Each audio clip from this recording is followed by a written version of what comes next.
After throwing my bag in the trunk, I got into the driver's seat and checked my phone for flight information. Nothing extraordinary, just a conference weekend away. I had made numerous journeys similar to this one in the past. She hardly paid attention as I packed, standing in the doorway with her arms folded. No kiss goodbye, no call me when you land, just a forced smile, stiff and unconvincing. "You sure you'll be okay for the weekend?" I asked, trying to gauge her mood. "Of course," she replied too quickly. "Enjoy your trip." That was it. No extra words, no warmth. I waited a second longer, hoping for something, anything to make this exchange feel normal, but she was already walking back inside, shutting the door behind her. A small knot formed in my stomach, but I shoved it down. People have off days. Maybe she was stressed, maybe I was overanalyzing. I backed out of the driveway, shaking the feeling off. The flight was smooth, and I landed without issue. I checked into my hotel, sent her a text, just landed, and got no response. Unusual. She always replied within minutes. I let it slide. The first night, I called her after my presentation. No answer. I tried again, straight to voicemail. I sent another text. This time she responded after an hour. "Sorry, went to bed early. Long day." That was it. No follow-up, no, "How did your presentation go?" No, "Miss you." Nothing. Something was off. I scrolled through my messages, looking at our conversations from just a month ago. Long texts, check-ins throughout the day, calls before bed. Now, short, flat responses. The shift had been so gradual that I hadn't noticed it until now. I let it go. Maybe she was tired. Maybe I was overthinking again. Saturday afternoon, I had a break between conference events. Out of habit, I checked our shared location tracker, something we always kept on for convenience. It was turned off. Off. I frowned. She never turned it off. I sent a text. "Hey, everything okay? Your location's off." No answer. An hour passed, then 2. I tried calling, straight to voicemail. My stomach tightened. Something was wrong. I opened Instagram and clicked on her profile. She had posted a story, our living room, but at an angle she never used before. The furniture was arranged differently. The throw pillows she always kept on her side of the couch, gone or replaced. It was such a small detail, but it made my chest tighten. I knew our home. I knew how she liked things, and something had changed. I replied to her story. "Nice new setup. Rearranged the living room?" Minutes later, she texted back, "Felt like switching things up. You know how it is." But I did know how it was, and that wasn't like her. Still, I told myself it didn't mean anything, that I was reading too much into things. I had a flight home in less than 24 hours. I'd ask her about it in person. I forced myself to focus on work, to shake off the uneasy feeling that had been lingering since I left. But deep down, I already knew something was coming, and I wasn't ready for it. My flight landed just after 7 in the evening. I barely noticed the usual announcements, the rustling of passengers grabbing their luggage, the impatient shuffle toward the exit. I was already focused on getting home. I sent her a text as I waited for my bag at the carousel. Landed, heading home soon. No response. By the time my Uber pulled onto my street, the streetlights were on, casting dim pools of light over the pavement. It was quiet, familiar, except for the sight waiting for me in front of my house. I felt my stomach drop. There, by the curb, were my things, bags, boxes, clothes spilling out onto the pavement, my office chair from the study, my gym bag, even my toothbrush still in its holder, perched on top of a pile like some kind of sick joke. I didn't need to check the house to understand what had happened. Still, I stepped out of the car, my movements automatic, my mind racing to process the scene in front of me. A piece of paper sat neatly on top of one of the boxes. 4 words, "You've been replaced. Don't enter." I stared at it. My breath came out slow, measured. I should have felt something. Anger, betrayal, heartbreak. But all I felt was an eerie, unsettling calm. I turned to the house, my house, and through the front window, I saw her. She was on the couch, our couch, a glass of wine in one hand, her legs tucked beneath her, laughing at something. And next to her, his arm draped casually over the back of the couch, was a man I had never seen before. He was relaxed, comfortable, like he belonged there. She turned her head slightly, and for a split second, our eyes met. Her laughter stopped. I didn't move, didn't give her the satisfaction of a reaction. Instead, I pulled out my phone, opened our last conversation, and typed, "Are you sure about that?" From inside, I saw her glance at her phone. Her expression shifted. The confidence, the smugness, it flickered. The three dots appeared, then disappeared, appeared again. I smiled. Then I turned around, grabbed my suitcase, and walked away. No scene, no confrontation, no begging. She had made her decision. Now it was my turn. I checked into a hotel 10 minutes from the house. The receptionist barely looked up as she handed me the keycard, oblivious to the storm brewing beneath my calm exterior. I didn't unpack, didn't shower, just sat on the edge of the bed, staring at my phone. She still hadn't responded. I leaned back, exhaling slowly. This wasn't just some affair. This wasn't a mistake she could talk her way out of. She had planned this, arranged it, knew exactly what she was doing when she threw my things onto the street like I was nothing. I needed answers. I called the one person I knew would help without hesitation.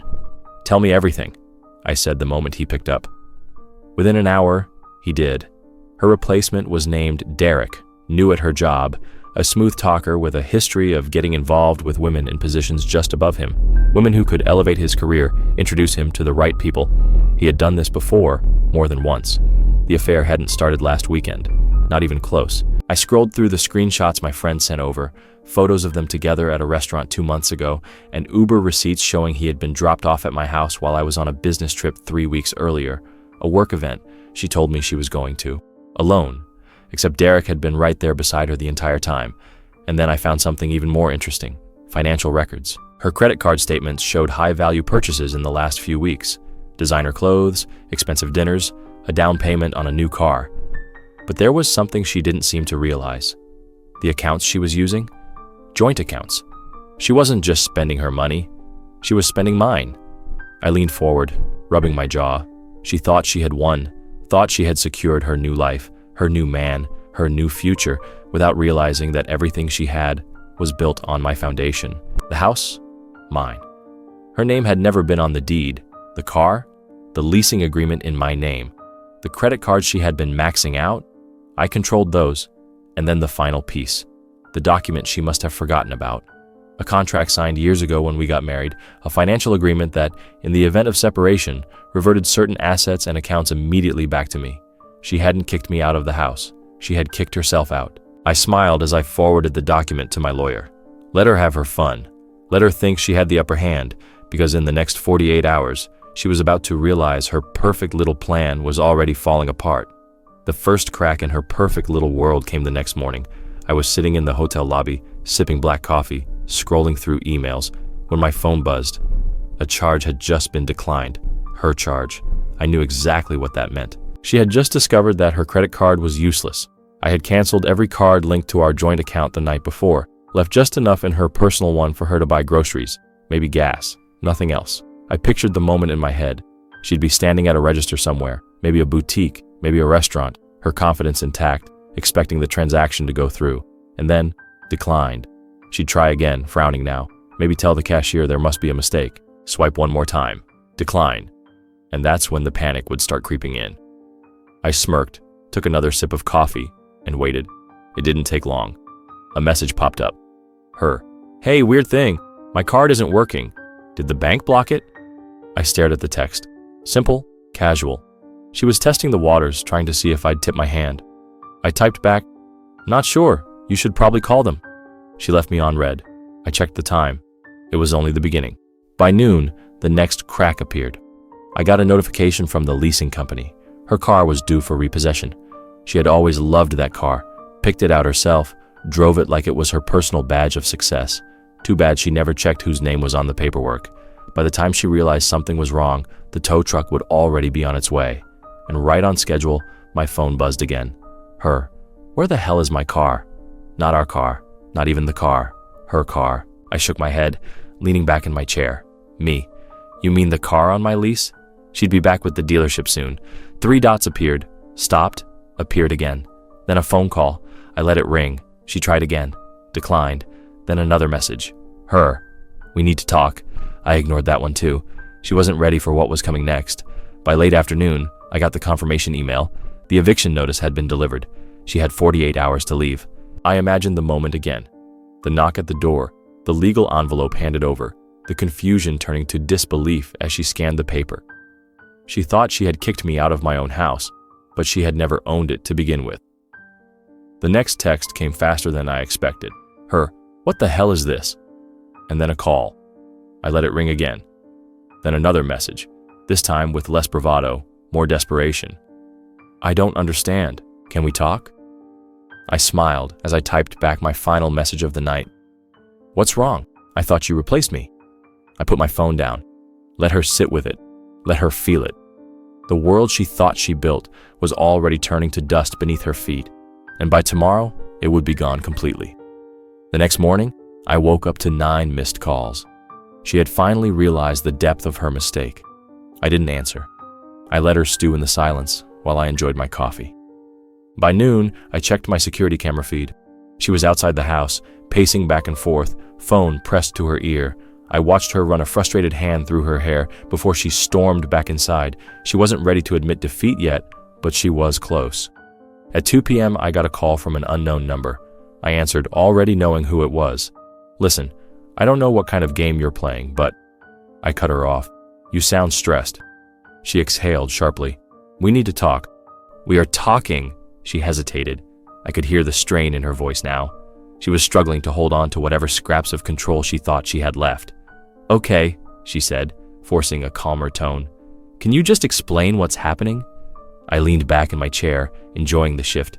Just days ago, she had thrown my life into the street, expecting me to disappear without a fight. Now she was the one scrambling for answers. Which part? I asked. The credit cards? The car? The house? She let out a bitter laugh. So this is revenge? I smiled. This is reality. Another pause. Where am I supposed to go?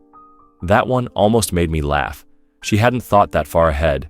She had been so eager to replace me, to push me out of my own life, that she never considered what would happen when the rug was pulled out from under her. Not my problem, I said simply. She sucked in a sharp breath, and for a moment, I thought she might start crying. But no, she was still too proud for that. Instead, she tried one last move. Maybe we could figure something out, she said, voice softer now. I mean, does it really have to be like this? There it was, the shift from arrogance to bargaining. I let the silence stretch between us. Then finally I spoke. You already made your choice. I ended the call. She tried calling back immediately. I let it ring. By evening, the movers had arrived. I had arranged for them to clear out the house. Everything under my name, which was everything, was gone. She showed up an hour later, just in time to watch the last of the furniture get loaded into a truck. She didn't say anything at first, just stood there, arms wrapped around herself, watching her perfect little world crumble. Then finally, she looked at me. You really planned all of this? I met her gaze, my expression unreadable. You planned it first. She didn't have a response for that. I turned, got in my car, and drove away. She had 48 hours left in the empty shell of a house she thought she had won, and after that, she had nowhere to go. I didn't look back as I drove away. There was nothing left to see.